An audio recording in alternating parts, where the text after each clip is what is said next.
So what we're working on today are geometric sequences, looking at example 15 on page 348 in your book.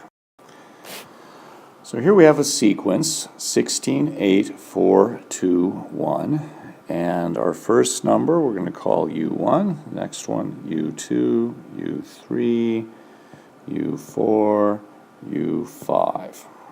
So our first question is this sequence geometric? And so to answer that, what we need to do is divide each of the terms in sequence. So we'll take U2, the second term, 8. We divide it by the first term, 16. That gives us 1/2. Okay. Now let's take U3, which is 4, divided it by U2, which is 8. Aha, this is also half. Let's look at if we take U4, 2, divided by U3, which is 4. This is also 1/2. So there clearly is a similar relationship between each of these terms. So for part B, we want to find what is the general term of UN. Okay, and so the way we do that is we go ahead and let's see. That's what we want. Okay, UN equals. Okay, so U1, our first term, is 16. Now we saw in the previous one the relationship between each of these terms is 1/2. Okay, so R is the difference between them. So it's going to be 16 times 1/2. Then to the exponent is going to be n minus 1.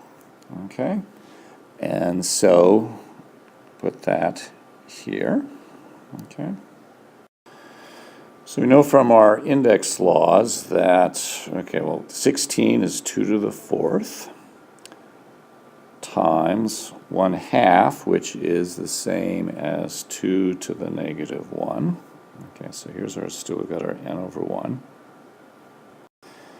So then now, so our 2 to the 4th is the same, but 2 to the negative 1 taken to this power is the same as negative 1 times n minus 1, which is negative n plus 1. So copying what we had from before, we had 2 to the 4th times 2 to the negative n minus 1. Well, then we can then rewrite that as 2 to the 4th times 2. Actually, I haven't saved a step there. So let's do that again. 10 to the 5th times 2 to the negative n. So in other words, we took this 1 and we simply added it over here. Well, this thou can then be simplified as 2 to the 5th minus n. So in other words, this will be our general equation for finding any value, any number with the value 10. So now we need to find the 10th term, okay, in this sequence. And so that's going to be u to the 10, which is going to be the same as our first number times the ratio, which was 1/2 times n to the minus 1. We saw in the previous one that it's going to be 2 times 5 minus n. So we can solve this in a couple ways. We can simply do u to the 10 equals 16 times 1/2 times 10 minus 1, which is going to be 16 times 1/2 times to the 9th power, which is equal to 2 to the 4th, the 16th. This 1/2 to the 9th power is going to be 2 to the 9th, the denominator, which is then going to be 1 over 2 to the 5th, which is 1 over 32.